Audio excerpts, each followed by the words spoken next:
What would you do if the man you loved was not a man at all?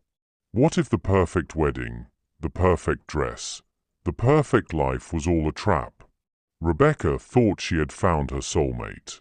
She thought she was the luckiest woman in England. She was wrong. This is the story of the Devil's Bride. Turn off the lights and listen carefully.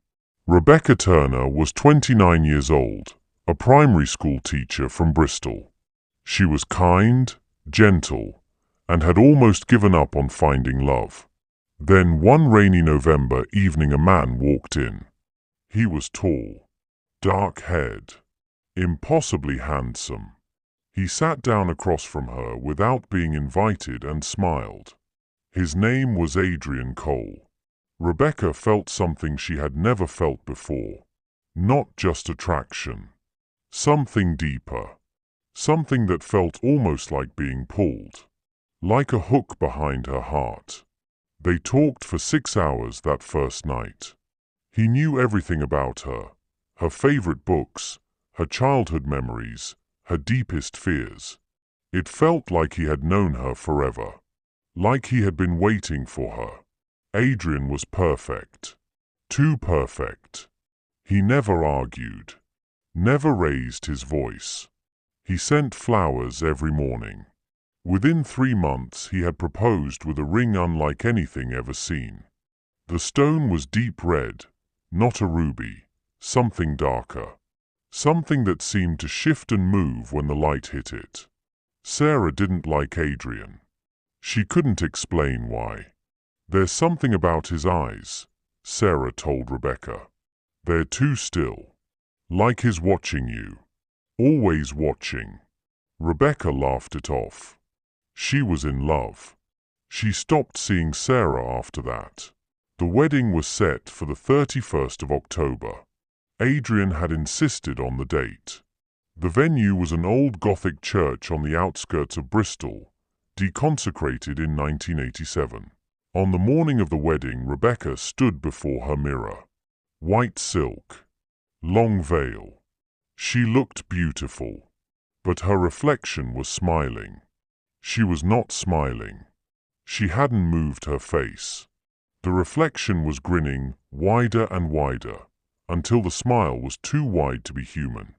She blinked. The reflection was normal. She told herself it was nerves. The ceremony began at sunset. The church was filled with people Rebecca didn't recognize. They were all dressed in black. They all sat completely still. Patient. Hungry. The priest was old. Ancient. His robes had wrong symbols. Not Christian symbols. Rebecca couldn't move. Couldn't speak. It was as if her body was no longer her own. The priest began to speak. Not in English. Not in any language Rebecca had ever heard.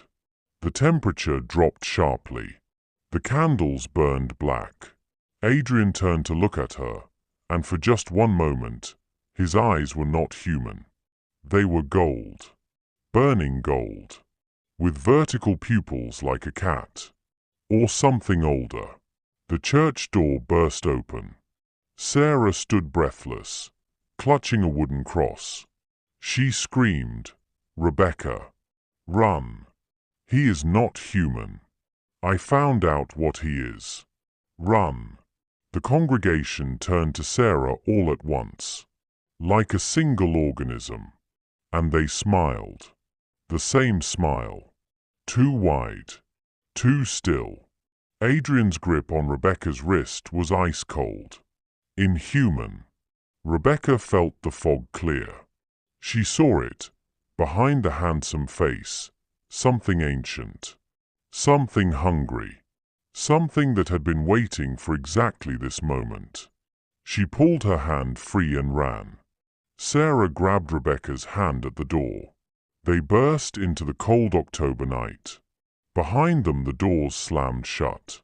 From inside, something between a scream and a laugh. Then silence. But in Bristol Library archives, reports going back 300 years.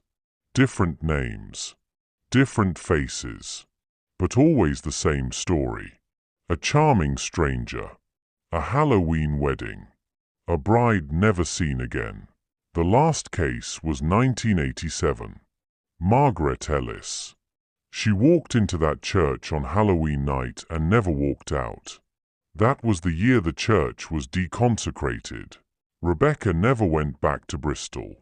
She moved to Edinburgh. She became a counselor helping people in controlling relationships. Every the 31st of October, she lights a candle for Margaret Ellis. She never found Adrian Cole again. No trace. No record. But sometimes on quiet nights her phone rings. Unknown number. She never answers. And sometimes she catches her reflection in a dark window. And the reflection smiles.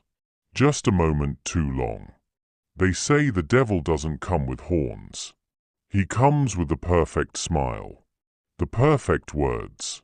The perfect love. He finds you when you are lonely. When you are desperate.